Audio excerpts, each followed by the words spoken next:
Gas যাচ্ছি। আজ আমি নতুন গুড়ের পায়েস করব।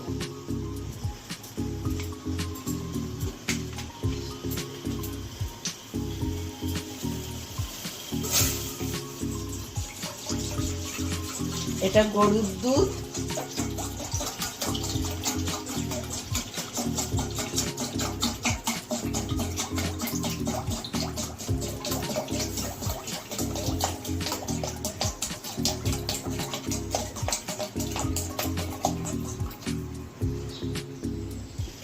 এই দুধটা এটাকে ফুটিয়ে আর একটু ঘন করব, তারপরে চাল দেবো। চালটা একটু ঘি মাখিয়ে দেবো, আমি সুতির কাপড়ে মুছে রেখেছি। চালটা তো ধুলে গন্ধটা নষ্ট হয়ে যাবে, ওই জন্যতে মুছে রেখেছি সুতির কাপড়ে।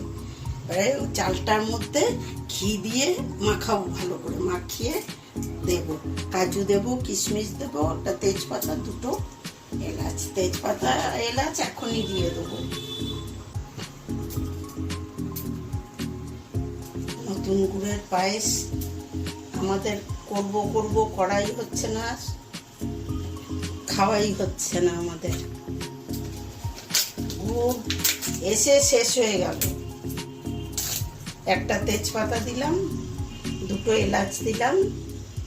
দুধটা ফুটে ফুটে ঘন হোক, তারপরে চাল দেবো। আর একটু ঘন হলে তারপরে এই যে দুধটা ফুটে ঘন হয়ে গেছে, এবারে চালটা দেবো। এই চালটায় যে ঘি মাখিয়ে নিয়েছি, এবারে এই চালটা দিয়ে দেব।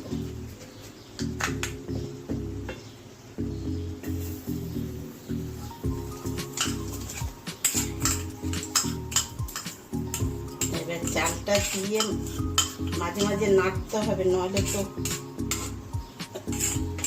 লেগে যাবে। এই দেখুন চালটা হয়ে গেছে, এবারে গুড় দেব। এই যে গুড়, গুড়ে তো মিষ্টি কম হয়, ওই জন্য একটু গুড় বেশি দিয়েছি।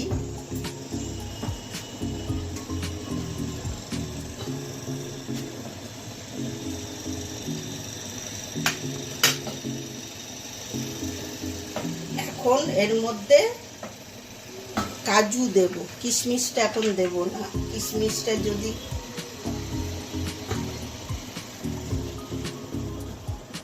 কিশমিশটা পরে দেব।